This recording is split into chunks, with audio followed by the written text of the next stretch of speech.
Saya tidak mengomentari terminologi, tapi saya punya concern pada komitmen kita semua untuk peduli pada lingkungan, termasuk kesadaran kepada mereka yang selama ini mungkin terkait dengan istilah itu, yang secara logikal dan rasional sebenarnya ikut serta dalam berkontribusi negatif pada kerusakan lingkungan.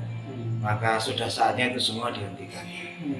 Mari kita sadari, setiap kerusakan lingkungan sekecil apapun itu akan menjadi persoalan tidak hanya bagi diri kita, tapi bagi seluruh bangsa ini, bahkan anak cucu kita. Maka mari kita bangun kesadaran yang sama, tanpa harus menyalahkan satu sama lain. Ya, ini ada momentum bagus, momentum politik di negara ini. Nanti pada saat sudah terpilih pemimpin baru, wakil rakyat baru, kita bangun kembali apa yang sudah seharusnya dijalankan negara ini, terutama terkait dengan isu-isu lingkungan yang harapannya bisa membangun peradaban yang berkualitas dan berkelanjutan. Jadi artinya apa yang Mas Syauqi himbau kepada calon pemimpin yang baru terhadap kaitannya dengan isu-isu lingkungan hidup?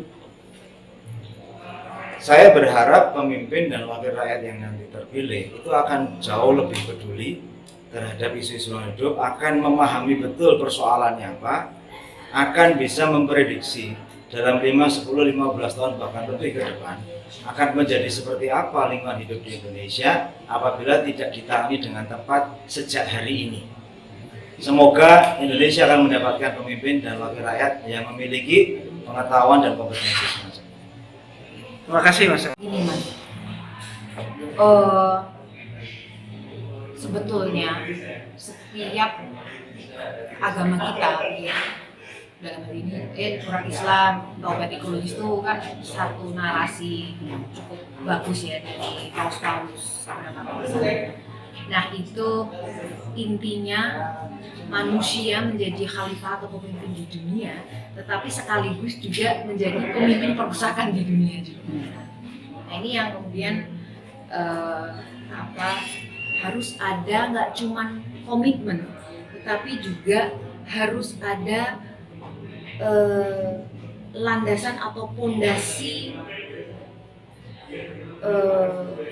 religiusitas ya, bahwasannya apa saja yang kita lakukan di dunia ini itu dipertanggungjawabkan loh, dihisab loh nanti kita di akhirat. Jadi apapun kegiatan atau aktivitas kita yang mungkin kalau orang bilang itu kan bottom line-nya itu adalah profit ya, tapi kalian memikirkan people-nya enggak? Kalian memikirkan planet-nya enggak? Ini kan di mana-mana di Quran juga udah berkali-kali disebutkan mengenai kerusakan di muka bumi yang ya disebabkan oleh tangan-tangan manusia. Jadi saya rasa harus ada pendekatan sekarang nggak cuma profit tapi juga benefit. Nah kalau benefit itu nggak hanya masalah cuan gitu, tetapi masalah yang lebih besar dari itu, masalah kemanusiaan, masalah lingkungan, masalah alam semesta kita. Pak, kalau pemimpin yang akan datang diharapkan sikapnya terhadap lingkungan gimana, Pak? Ya sebetulnya kalau lihat visi misi calon presiden baik paslon 1, 2, dan 3 ya, saya banyak sudah mengupas gitu. Paslon yang paling punya lengkap sekali kita ngomong apa aja ada itu paslon nomor 1.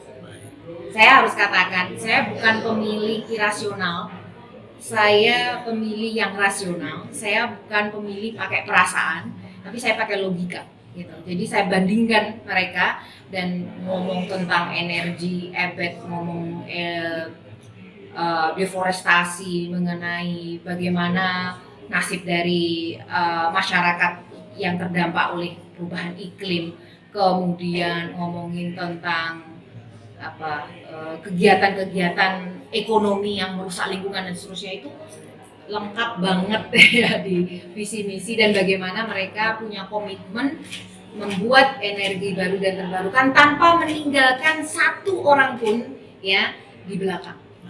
Itu yang mungkin saya Nah, Terima kasih Mbak. Istilah tobat ekologis yang ini digaungkan juga. Nah, pandangan Mas Dimas selaku Walhi, sebetulnya apa yang paling urgent dari kata-kata tobat ekologis itu? Ya, kalau kita bicara tobat ekologis sebenarnya harusnya memang taubatan nasuha ya. Jadi memang atau apa namanya, kita memang harus bersungguh-sungguh, kita harus merubah. Sebenarnya taubatan ekologis itu yang jadi penting adalah perubahan kita, cara pandang kita melihat krisis lingkungan sebenarnya. Jadi pendekatannya bukan lagi pendekatan yang ekspansif, eksploitatif gitu, tapi memang pendekatan yang keberlanjutan. Keberlanjutan dalam arti ini adalah tidak lagi melakukan eksploitasi lingkungan yang berdampak pada krisis ekologis kayak gitu.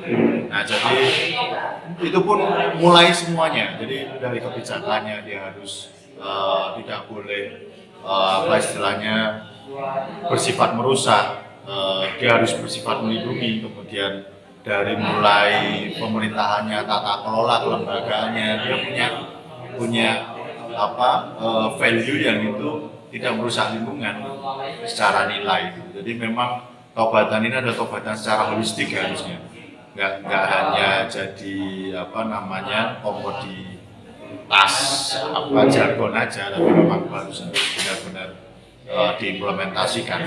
Kalau gitu, apa harapannya Walhi atau teman-teman Walhi terhadap pemimpin kita yang akan datang itu harus pemimpin yang seperti apa, Mas? Ya, harapannya jelas pemimpin yang punya perspektif lingkungan dan bagaimana melindungi hak-hak asasi manusia juga harus menjadi apa namanya perhatian ketika kita memilih satu pemimpin gitu. Karena dari pendekatan itu kita pengen gitu ada pemimpin yang dia tidak melakukan lagi, memperparah lagi kerusakan lingkungan yang ada sebenarnya, dan menjamin hak-hak manusia yang ada di negara ini seperti itu. Terima kasih Mas.